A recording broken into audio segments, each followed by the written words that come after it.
यहाँ के बाबाओं का गोरख धंधा समझिए। अच्छा, हम इसलिए गोरख धंधा कर रहे हैं, बाबा भी नहीं कहना चाहिए, वो धर्म का व्यापार कर रहे हैं। जैसे हर कोई व्यापार करता है, कोई फैक्ट्री बना के व्यापार, मतलब जितने भी लोग व्यापार कर रहे हैं पैसा कमाने लिए, ठीक वही काम बाबाओं का है। बाबा भी प्रवचन करके पैसा छाप रहे हैं, पैसा कमा रहे हैं, इसलिए वो धर्म का धंधा कर रहे हैं।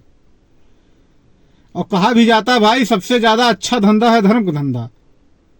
अच्छा, जितने बाबा हैं बड़े बाबाओं के बारे में बता रहे हैं, 100, 200, 500, 1000 करोड़ के मालिक हैं वो, तो जाहिर सी बात है पैसा कमा रहे हैं तभी तो मालिक हैं। उनके पास लग्जरी गाड़ियां निकल रहे हैं, तमाम उनके कार्यकर्ता आगे पीछे 4 से 10 गाड़ियां लग रही, कहां से पैसा है? तो अब कोई मशीन तो लगाए नहीं, कोई फैक्ट्री उनके पास तो चल नहीं रही है तो चढ़ावे का पैसा, या कोई दान दे रहा है या कोई चढ़ावे का पैसा है, उसी से तो ऐसो आनंद कर रहे हैं।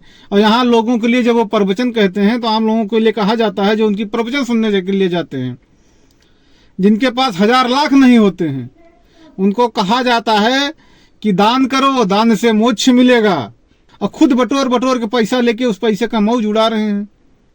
लेकिन हमारे देश की समझदार जनता कह रहा है हमारी पैसे से ही हो है, सो आराम कर रहा है, और इसके बाद कह रहा है कि मत लोभ छोड़ दीजिए, मोह माया मत कीजिए, धन किसी के साथ जाएगा नहीं, दान करिए तभी मोक्ष मिलेगा, तभी वैकुंठ धाम मिलेगा। जैसे राम मंदिर में दान का चोरी हो रहा है। मामले में ब्रिजभूषण शरण जैसे नेता जो राम मंदिर आंदोलन से जुड़े थे, कह रहे हैं बहुत बड़े लोग हैं, उनके खिलाफ नहीं बोल सकते, चोरी हुई है, और बोल देंगे हम तो बड़ी दिक्कत में आ जाएंगे। अब बताओ भैया, इन लोगों का दबदबा वाले नेता है, इसके बाद भी बोलने की हिम्मत नहीं है, तो सरकार उनके साथ है और मीडिया सरकार बिकी हुई है। लेकिन आम जनता को समझना चाहिए कि तमाम जो चंदा चढ़ा रहे हैं, उस चंदे को चोरी करके उनके कार्यकर्ता, उनके ड्राइवर चोरी करके करोड़ों को धन अर्जित करके बड़ा बड़ा बंगला में, बड़ी बड़ी गाड़ियों में घूम रहे हैं। आपको उसी चंदे के पैसा का उपयोग करके उनको कोई पाप पुण्य नहीं मिल रहा। आप को कहा जा रहा आप नहीं चढ़ाएंगे, दान नहीं करेंगे, आपकी आत्मा भटकेगी। अरे किसी की कोई आत्मा नहीं भटकेगी, विश्वास करिए। चाहे जितना भी बड़ा मंदिर हो, उस मंदिर में चढ़ावा जिस दिन बंद हो जाएगा, उस दिन उस मंदिर में कुत्ता भी नहीं बैठेगा, उसमें कोई साफ सफाई नहीं होगी, कोई रहेगा नहीं, सिर्फ चढ़ावा बंद हो जाए बस। क्योंकि चढ़ावा बंद हो जाएगा, काहे के कोई बाबा बैठेगा। जितने भी बाबा, चाहे वो प्रवचन कहने वाले हों, चाहे वैसे बाबा हो, कोई ऐसा बाबा नहीं है जो 100-500 करोड़ का आदमी न हो, जिसके पास महंगी महंगी गाड़ी न हो, बड़ा सा मंदिर का उनका प्रांगण का भवन न हो, मतलब तमाम लग्जरी व्यवस्थाएं उनके पास हैं। तो ये बाबागिरी नहीं है, ये शुद्ध रूप से गोरख धंधा है, धर्म का धंधा। धर्म के नाम पर पैसा कमाओ, पैसा कमाने का ये धंधा है।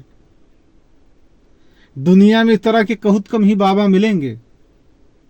सिर्फ हमारे यहाँ धर्म का ऐसा है कि अगर कहीं भी किसी के खिलाफ आप बोलो, जैसे सत्ता के खिलाफ बोल दो, या कहीं भी अगर सत्य बोलने जाओगे तो तुरंत सनातन आ जाएगा।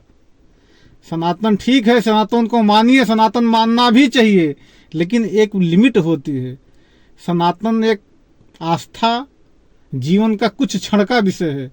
आप सुबह सो के फ्रेश होके नहा के 15 मिनट पूजा करके काम पे निकल जाते हो, तो आस्था सिर्फ 15 मिनट के लिए ही, आस्था सिर्फ 15 मिनट के लिए है।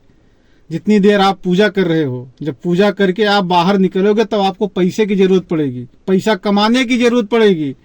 अगर आप पैसा कमा के शाम को नहीं लौट पाए, घर में साग सब्जी और परिवार की जरूरत की चीज नहीं ला पाए, तो उस धर्म का कोई मतलब नहीं है। तो धर्म अपने जगह पे है, शिक्षा रोजगार अपने जगह पे है, लेकिन कहीं कोई बात होगी धर्म की बात, बाबा कहेंगे हिंदू राष्ट्र बना देना है। अरे तुम हिंदू राष्ट्र के नाम पर लोगों को मोह माया चक्कर में 1000 करोड़ के आदमी बने बैठे हो भैया। जो जाके तुम्हारी प्रवचन सुन रहा है, तुमको चढ़ावा चढ़ रहा है, लाइन में 1.5 घंटे 4 घंटे चढ़ के लोग दर्शन के लिए जाके दान पेटी में पैसे चढ़ा रहे हैं शांति के लिए पैसा। लेकिन सुख शांति पैसा चढ़ाने से नहीं आती है, सुख शांति पैसा कमाने से आती है। इस बात को समझिए, सुख शांति पैसा कमाने से आती है, मंदिर में चढ़ावे से नहीं आती है। और वही आपके रुपए से लेके पूरे ट्रस्ट वाले जितने भी मंदिर मस्जिद हैं, चाहे जो, सब उसी पैसे से लेके 10-20 लोग ऐसो आनंद की जिंदगी जी रहे हैं, बड़ी बड़ी गाड़ियों में घूम रहे हैं। उनको नहीं वैकुंठ धाम जाना है, उनकी आत्मा नहीं भटकेगी, ऐसा कुछ भी नहीं है। उनको ये पता है कि आपको डरा देंगे तभी तो चंदा आएगा, और चंदा नहीं आएगा तो उनका राजपाट कैसे चलेगा। तो ये समझने की बारी सभी लोगों की है।